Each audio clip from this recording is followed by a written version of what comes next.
My father once told me a story that I've never been able to forget, for a few reasons. I think it's the first story he ever told me as a child. It's also the story of how my grandfather died, but honestly that isn't the reason. You hear stories on TV, or sometimes you overhear something in a public place. People talk about ghosts and aliens, and you think to yourself, that ain't real, they're making it up, or they're mistaken. Perhaps they're even crazy, or something like that. You just can't believe anything they're saying.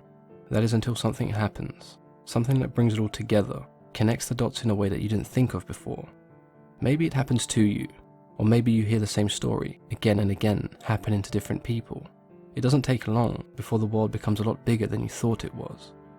As I said, this is a story my father told me, but I never believed him, even though he swore up and down that it was true. It wasn't until I started clicking around the internet that I started to believe. I started to hear stories just like the one my father told me. It didn't take long before I began to believe in the rake. That's not what my father called it, of course.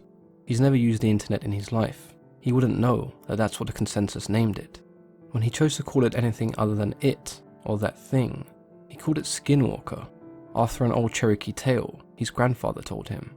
But I'll tell you the story, the way he told it to me. We were out hunting one night, he'd tell me.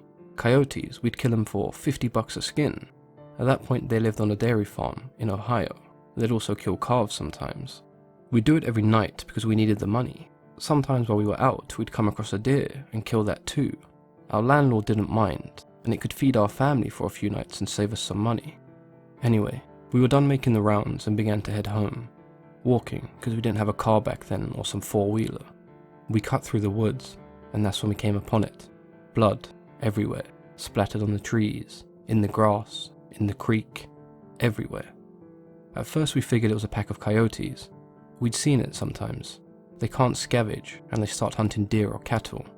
The worst was when they were bred with feral dogs. But it wasn't like that. See, when a pack of dogs or wolves, or even coyotes attack something, they do it right. They'll pick one of its weak or sick, or old, or just small. They'll hunt it, they'll draw it into a corner, someplace it can't get out of, and then they'll run it to the biggest one, the alpha. That deer will never see the alpha coming. It might hear it, but it will never see it. It'll just notice that its throat's gone and then drop dead. It's quick, it's clean, but that wasn't what happened here. Something had run up on a den of deer. Coyotes won't attack a den, neither will wolves, because there's too much of a fight. There was 3, I think. 3 bodies just torn apart. You'd see a head here, a leg here, a torso there. Predators don't do that. They don't leave behind scraps. Whatever had done this hadn't done it for food, but for fun. Of course at the time we were unaware. We saw a bunch of carcasses, and we thought it was something that we could take care of. I remember my dad telling me to go home. He thought it was a pack of feral dogs. But I wasn't leaving him, and I damn sure wasn't walking through 2 miles of woods alone, with nothing but a .22 and a pocket knife. He was only 13 at the time, so a .22 rifle was about the only gun he could reliably use. Dad had a shotgun, and I wasn't going anywhere without him. It took me a while to convince him, but finally we began tracking whatever had left the carcasses behind. And it wasn't hard either, we just followed the blood. Either that thing had bled a deer before it got away, or it dragged one for a mile. I don't know, but what I do know is that I had never seen my father scared before that night. We started hearing noises. I've been in a lot of woods in my life. I've been all over the world, but I've never heard noises similar to the ones I did that night. I heard things screaming. I heard deer and foxes, rabbits, raccoons and birds, all of them just scared. Keep in mind this must have been around 12 or 1 o'clock. Except for foxes and some birds, nothing was supposed to even be awake. But they weren't just awake, they were moving. I saw flocks of birds that night fly straight into trees just trying to get out of there. We eventually came across a pack of coyotes. Nearly shot a couple of them, thinking it's what we were looking for. But then we saw they were running towards us. They ran right past us, didn't even notice us. Then some deer did the same. Some rabbits, squirrels, foxes, and even a couple of wild hogs. These things were supposed to be eating each other, and the only thing they cared about was getting the hell out of there. We should have put it together quicker, that maybe whatever we were tracking, it wasn't something we were supposed to see, and it wasn't something we could kill. I don't know why we didn't just go home. I guess we were curious. I think that was my dad's nature. to go towards trouble, to fight. And knowing what I knew about what my father did during the war, my nature was to stay close to him. We finally got into an open valley. It was normally a soy field, but it wasn't in season, so it was nothing more than just flat dirt. We saw the tracks. A lot of animals fleeing the forest had paved over the land, but where the deer blood was, nothing had taken a single step, like they were leaving it for us to find. The tracks were shallow. Whatever it was couldn't have weighed more than 100 pounds, but that didn't mean much. A bobcat weighing around 40 pounds once nearly tore out my throat. All that means is that it's quick and most definitely hard to hit. So we continued to follow the tracks, and it didn't take us long to find where it was. There's this old school that sits on top of a hill. Half of it had been ripped out by a tornado, but nobody lived there. Not for a long time. We caught homeless people in there sometimes, or druggies looking for a safe place to shoot up. We figured that maybe that was it. Maybe it was some kind of sick kid riding a high, but we didn't think that for long. We get within 50 yards, and we hear this noise, a screeching kind of sound. It was sort of made up of two different sounds. One was a high-pitched screech, and the other was a low-pitched growl. It was making them both at the same time. We get within 20 yards, and we hear the same sound. I can remember thinking that it sounded like paper being torn apart, with someone swinging water in a bucket back and forth. Dad looks at me, and kneels down. He whispers, I have to stay behind him, because we're about to corner him. Any animal will fight when it's cornered, especially if it's a predator, but we can tell by the tracks that it's just one. He tells me it's probably a single feral dog, most likely rabid. The plan is to sneak up on it when it's eating, shoot it, and then keep shooting it until it don't move no more, then slit its throat. And if it gets to Dad, then it's my job to shoot or stab it to get it off him. He begins to walk up, and I'm right behind him, a tad to his side. I can see what it is. It was leaning over a carcass, tearing off its flesh, and throwing whatever it didn't nibble aside. There was blood all over the brick, glistening in the moonlight. It was pale white, human looking, but not quite human. It had arms and legs like a human, but it sat like a monkey, hunched over, and its hands weren't normal. It had long fingers with claws at the end. After seeing it, my dad began to hesitate. He wasn't about to fire on a person, so he cleared his throat and tried to get it to turn around. I swear to God, all the noise just ceased. I ain't never heard true silence before, and I never did after that. But for 2 seconds, nothing. Nothing made any noise, which made it even louder when it turned around. It made this shrill cry and jumped on my dad. He fired a shot, but I think he missed.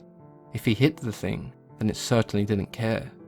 But it was on him, tearing parts of him off. I started shooting with the .22, point blank, but it barely even bled the thing. I got off 5 rounds, and then I started hitting it with the gun butt, but it wasn't budging.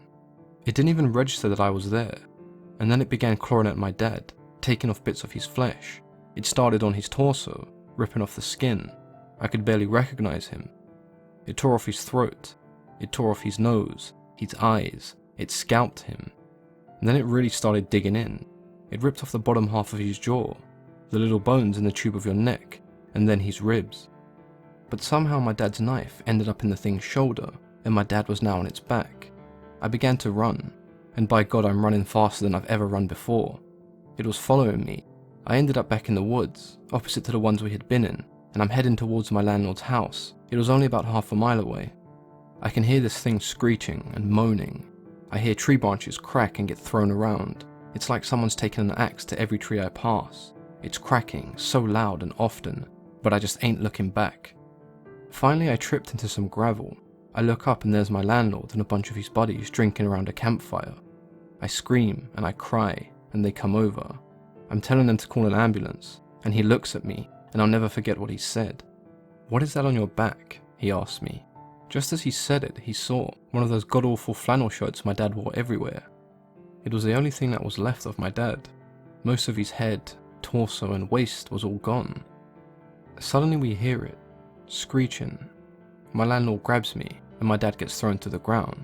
I'm fighting him, crying, because I still think we can save him somehow. But my dad was gone. He picked me up and brought him inside with him. He and his buddies were all inside, locking the doors and getting their guns. The landlord asked me, what happened, but I just don't know what to tell him. He pieced enough of it together to understand that there was something dangerous out there. All the lights in the house are on. Someone called the cops. They'll be here, but in 15 minutes. We look outside, and we see it walk in front of the fire they made. I still can't tell what it is, but one of them says it looks like an ape. Suddenly something goes through the window, and we fire. But when we take a second look, we see it's my landlord's dog. Just the body though, not its head or its legs. We start pushing things in front of the doors and the windows when we hear something in the garage. I remember one of my friends saying the door was open. We hear metal and glass just being ripped apart. We put a couch and a TV in front of the door to the garage, hoping it would hold. It banged around some more, but then it got quiet. Not silent like it was before. We could still hear things move around. The guys were talking, making sure that their guns were ready, and someone handed me a pistol. No sooner than I cocked back the hammer, we hear something shatter upstairs. Then we heard it screech again, except this time it was louder, and it didn't echo or fade, because it was inside. We all rushed to the one door leading upstairs, and we got to it just as that thing did. It opened it just a bit, and 4 or 5 men slammed into it. It got its hand caught in the door. Someone with a shotgun took care of that, put the barrel right up against its wrist and pulled the trigger, cut its hand straight off. That only pissed it off though. It started pushing on the door, clawing. We were on one side pushing back as best we could, and it was on the other doing the same. The wood just wasn't going to hold, so someone tells us to keep our heads down. Suddenly the top half of the door is just gone. My ears are ringing and there are splinters everywhere. 2 or 3 of them just unloaded on the top half of the door. I don't really know where it went after that. The police got here, but I was still glued to the door. The sun was up before they managed to get me away from it. They put me in the hospital for a while. A lot of people talked to me, but I didn't talk back. When I got back home, I got a job working for the landlord on his farm.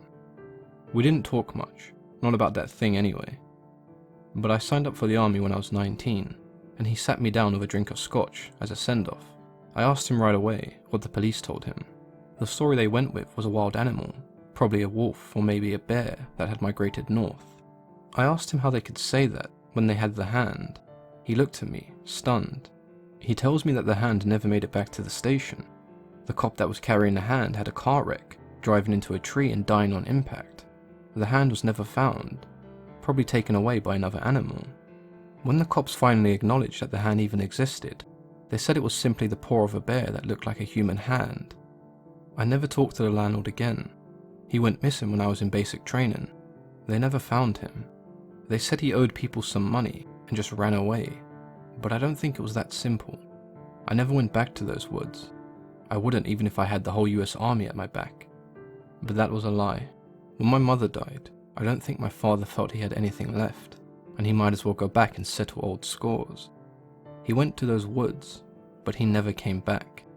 The FBI was called, and they did a show for everyone involved, but I knew that they weren't really looking. I had to get one drunk and slip him a few 50s before he finally told me. They get a few calls every year about those woods, about someone just upping and vanishing. But that was all he wanted to tell me. Before he got up and left with the rest of his team, he wrote something on a napkin. The Rake. I didn't know what it meant until I searched it on the internet. Honestly, I would have rather not known.